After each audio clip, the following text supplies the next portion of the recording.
your kids play football. So first thing to get it started, I'm going to show you a highlight video of some of the joys of playing football. Just follow the ball.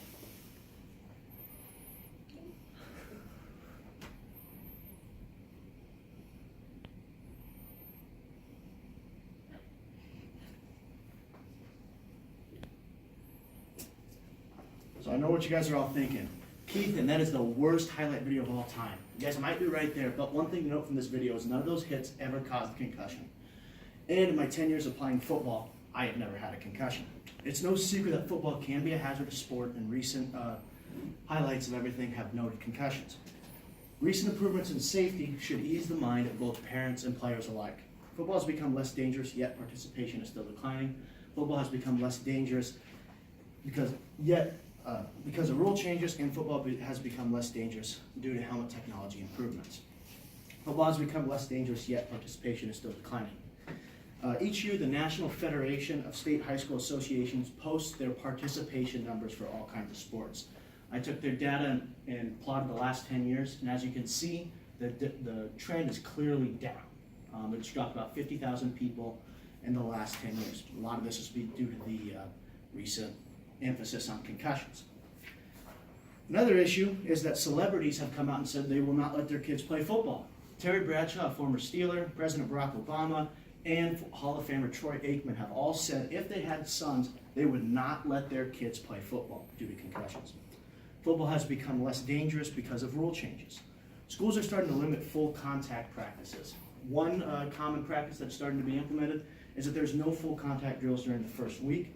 And there are 75 minutes of full contact drills during the second week, and then there are 60 minutes of full contact drills during the rest of the week, the rest of the season. Tara Howe, in her 2016 article, Limiting Full Contact Practice Reduces Football Concussions in Neurology Reviews, quotes a study by Dr. Timothy A. McGuine that says this kind of practice schedule reduced concussion incidents from 0.76 per 1,000 exposures in 2013 to 0.33 per 1,000 exposures in 2014. That is a 230% reduction in concussions just because they started to not have as much full contact drills during practice. Another rule change that is starting to be implemented is heads-up tackling. This is what Dordt College teaches.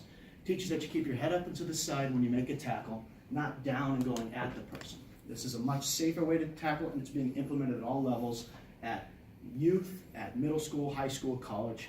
Even the pros are starting to use this. An article in the Greenville News written by Liv Osby followed Dr. Sandip Jain in the study of 2,700 high school football athletes in South Carolina. 1,800 of these kids were taught heads-up tackling, 900 were not. The heads-up tacklers were found to have 40% less concussions during games. This is a big improvement, and it just shows how football is getting safer. Football has become less dangerous due to helmet technology improvements. In 1957, the University of Wisconsin-Madison asked 3,900 men to keep up with them throughout life in a longitudinal study just to see how football affected the brain.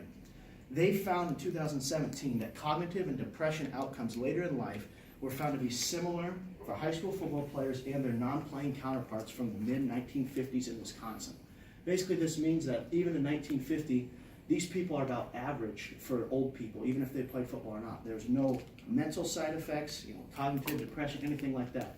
And as you can see, look at the helmets they're wearing in 1950.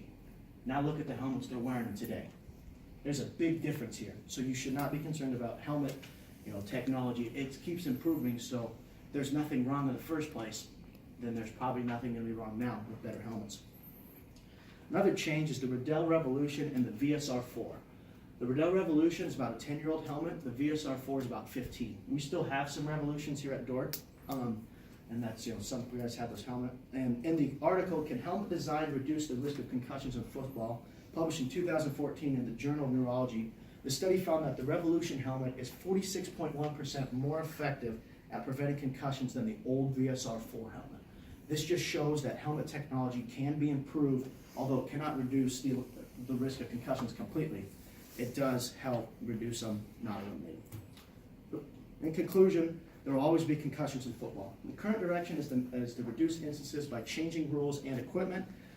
Yet football participation has declined, yet football has become less dangerous, yet participation is still declining. Football has become less dangerous, because the rule changes and football has become less dangerous due to helmet technology improvement.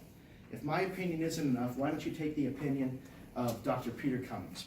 He's an assistant professor of anatomy and neurobiology at Boston University, recognized as a medical expert by courts in 24 states and 6 countries, and he's written 2 forensic pathology textbooks. In his opinion article on Yahoo, he says, "I'm a brain scientist and I let my son play football." It's pretty obvious in the article title that he thinks that the risk of concussions in CTE is fine, and he's going to let his own son play football. Parents should not let the fear of concussions keep their children out of this great game. That's fine. There you go. Thank you. Hannah, next.